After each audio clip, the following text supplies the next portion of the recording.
I'm hoping to share with you sort of in progress project and iteration of thinking around student self-assessment in and across courses. So our conference is connected to languages and literatures, and the things that I'm going to talk about will clearly, I hope, resonate and align with the classes that you teach in those areas, but I think can be applied to other contexts as well. Most of us are teaching in lots of different spaces across our campuses.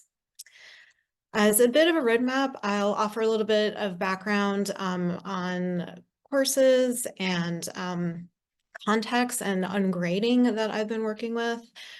I'll share a little bit about challenges that I've encountered throughout different versions of ungrading and self-assessment. Think about the interventions I introduced to try to address the things that weren't going quite as I had hoped that they would. And then some observations from just 2 semesters of data that will be a little general. I didn't have it together enough to get IRB for the second semester of this, which just ended yesterday. So this is going to be a little bit more general, but I'm happy to talk a little bit anecdotally as far as I'm able to. And then share a couple sort of philosophical reflections on metacognition, reflection, and self-assessment for student learning. So shifting a little bit from the broadly philosophical, sometimes esoteric calls to thinking about grading, ungrading, and alternative assessment that we just heard in the keynote, and a little bit more to here's practically how some of these things have been shaking out for me. So for me, ungrading has been a multi-year experimentation and adventure through ways of thinking about how to empower students and sort of activate their sense of agency throughout their educational experience. I started with specifications grading, have played around with competency and mastery based, did a sort of version of contract grading, and in the last 4 years especially moved to a more, I guess we can say, conventionally ungrading version of ungrading. In my courses, which range the gamut from language, literature, seminars, interdisciplinary, sometimes with majors, sometimes a 2-person ancient Greek tutorial, sometimes a 33-person myth class, students are constantly reflecting and thinking about ways that what they're doing and how they're learning is connected to not just the course goals, but also their individual goals. And we'll talk more about that in a moment. I integrate and sort of partner my ungrading pedagogies with co-creation and teaching and learning, which could be a whole nother conference and session. But in short, co-creation is seeking opportunities for faculty and students in a class to collaboratively create assignments and create rubrics, decide content in the course, think about questions that might occupy their work for a unit or a module, and especially having students engage in very iterative and in-depth opportunities for peer collaboration, including a student-led class session at the end of the course. So I see these 2 as very closely connected, which I'm happy to talk about later, but that's another big piece of these courses. Like many of your institutions, ours requires final grades to be submitted. I and a colleague attempted not to do that once, and we didn't, that wasn't met particularly well. So we were still submitting final grades. But as Susan Bloom was saying earlier, for me, the only grade check mark number letter a student will get in my courses comes at the very end. And that's something that's self-assigned. To help students think through what their own goals in a course might be, their own goals for an experience, and what and how they might align those goals or think about the course goals as ways to explore their own individual interests and goals. So how might those things be aligned? How might the 2 and the course itself support one another? Students write a series of what I've called, with a borrowed term, process letters. And this is a term that Jesse Stommel has introduced a number of years ago.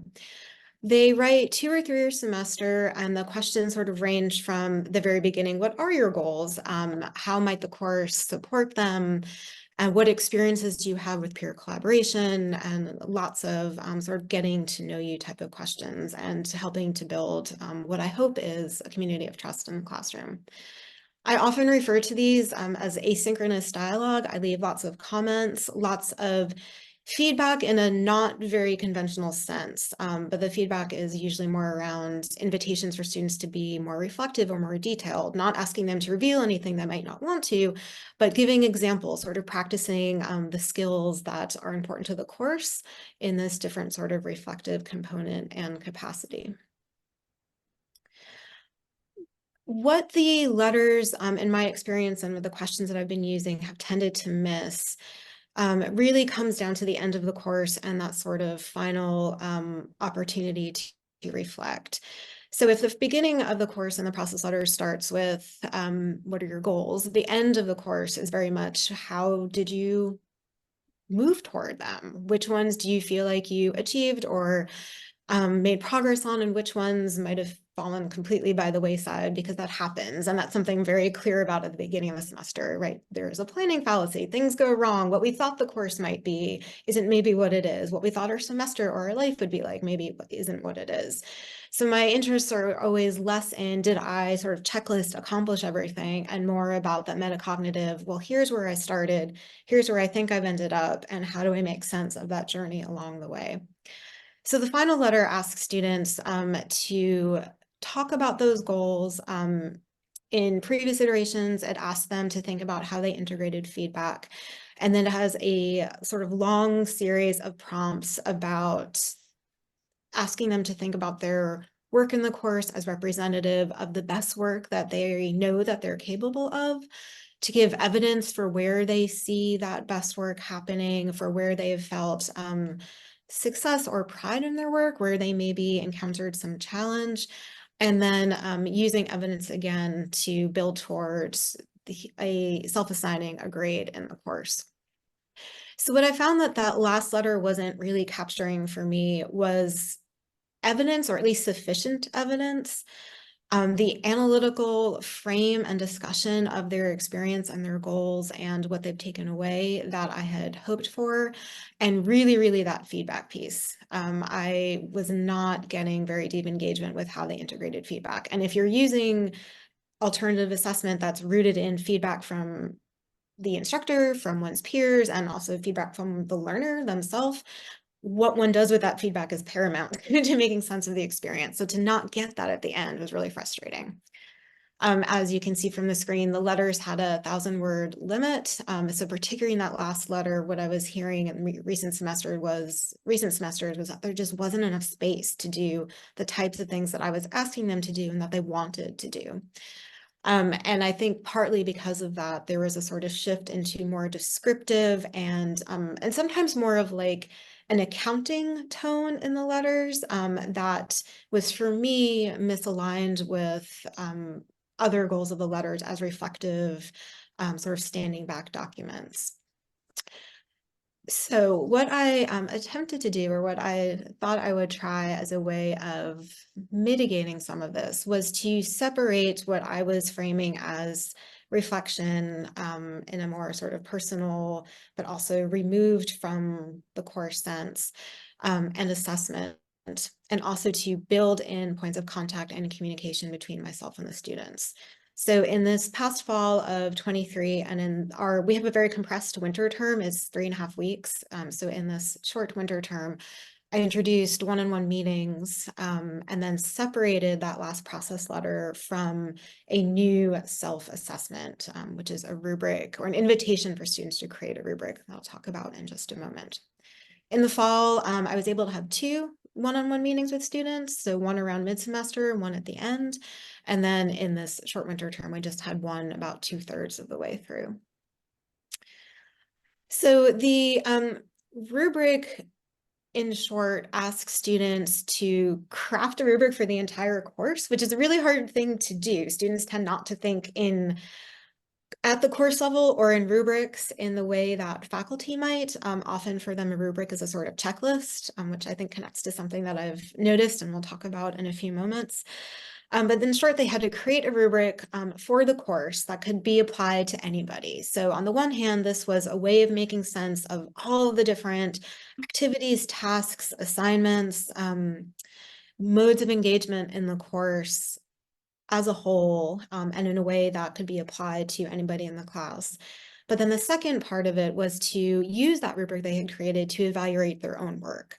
So in theory, asking them to establish what are criteria for excellence, for high quality, for sort of in the messy middle of things, or for just really flat out not doing anything, not being there, not being present in the course. And then to ascertain where they might find themselves in that space.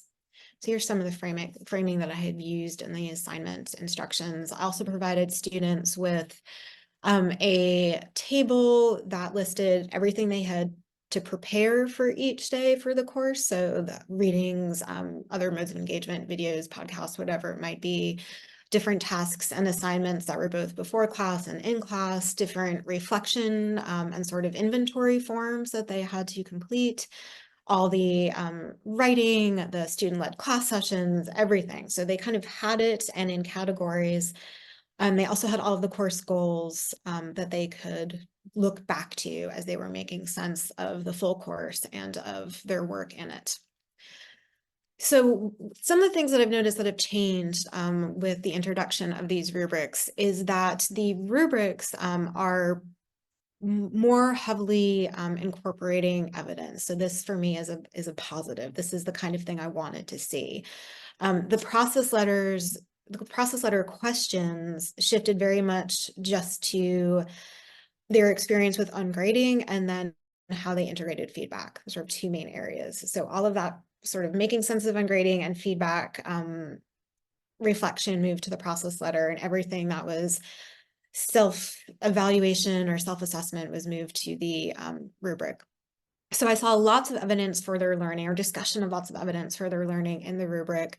And then the process letters also became much more specific about where and how they receive feedback in the class, what they did with it, and being highly specific in especially peer feedback and when something was useful and what they themselves learned about giving feedback to others as a result of peer workshops and receiving feedback from peers over the semester. The analysis part was a little bit shifty, so I saw some change there. You can see some of the ways where students are making sense of the course and analyzing their work in it as they are crafting their rubric and then evaluating themselves. I saw more of an increase in analytical thinking in the process letters as they were describing, like I said a moment ago, their feedback and how they were making sense of it. Connected to that, obviously, the feedback part was gone from the rubric. I mean, it was never there because the rubric was new. So I didn't expect it to show up there, and I didn't see it there.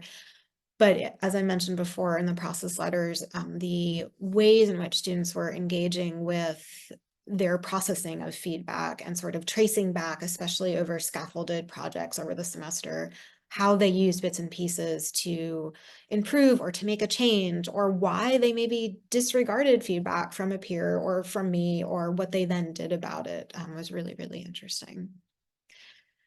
One of the things, or a series of things that have emerged from this, is how students talk about or might think about achievement and excellence. And I'm going to use the phrase high quality, even though that's actually not what I think that they're doing or saying. It's what I was asking for. It's not quite what I was seeing or getting.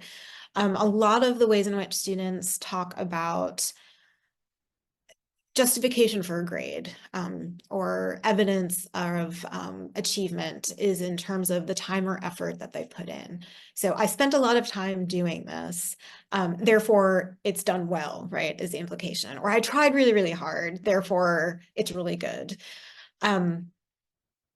And I find that really problematic for lots of reasons. But moving forward, that's something I'd like for us to think about as a class together iteratively over the semester. Like, how are those things connected to actually producing work that one is proud of, right? How are they connected or not? How might we as a class define high quality? I think making that distinction and defining characteristics and qualities of that early in the semester will be really important. In the future, I think we need to think a lot about expectations. As we have heard and as we might know already, students are sort of conditioned to identify what as the instructor's expectations are, and then striving to meet it in some way. So having a sense of what the instructor expects per assignment across the experience of the course, et cetera, seems important in a different way with ungrading and with the process letters and the rubrics. But also hearing from students, like, well, what do you expect of yourself? What do you expect of your peers? Like, what does this mean? What sort of currency do these terms have with you? And then continuing to have conversations about feedback and how to talk about examples of feedback over the course of the semester in different assignments. Some of the ways I think this can be— 3 minutes, just letting you know. Okay, thank you. Thank you. I'm glad for the little bit of extra time. So some of the structural changes that I think a course can allow for or create for incorporating some of these changes is to think about timing. Starting early and having conversations often about the items that I had on the previous slide, the time, effort, quality, et cetera. Practicing self-assessment and self-evaluation in a no stakes or low stakes kind of way. So is there an assignment from another course or a previous experience, or is there something we sort of do very early in the semester that a couple weeks later we come back to, where there's less stress or anxiety around it? We can kind of make sense of it in retrospect, in the same way that the rubric is asking them to make sense of the full semester in retrospect.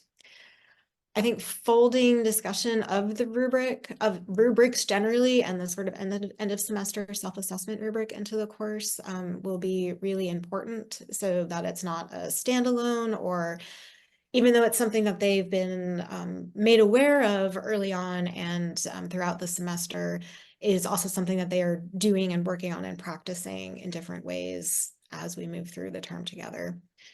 And then thinking about pairing some of the one-on-one conversation opportunities with opportunities to revise a sort of in-process rubric. So maybe this isn't something that happens at the very end of the semester, but it's something you're sort of building as you go. So there are more opportunities for us to think through, again, the terminology, how they're self-assessing, and what they might be learning from that. Right? What is the benefit to the student from all of that? As a sort of closing note or reflection, in my experience so far, using the rubric, this student self-created rubric, has been really interesting for seeing how they make sense of the course. I don't put any sort of parameters around it. They can create it however they wish. And so seeing how they see the value of different course components, maybe it's a iterative writing project, maybe it's a series of readings, whatever it might be, seeing how they make sense of the relative sort of importance of those items across the course has been fascinating for thinking about what a course might look like. It's taught me a lot in different ways in the process letters about my students or our students, learning more about what they find valuable, what they don't, and then thinking about what I would like a course to value, or what I thought I was placing emphasis on versus how it was sort of playing. It's a different mode of feedback and information for us than lots of different evaluative mechanisms we might have. So all that to say, I think this is something I plan to continue, and I think that the self-assessment piece as something that's separate from and distinct from the metacognitive space of the process letters is a useful tool to adapt and think with moving forward. Thank you.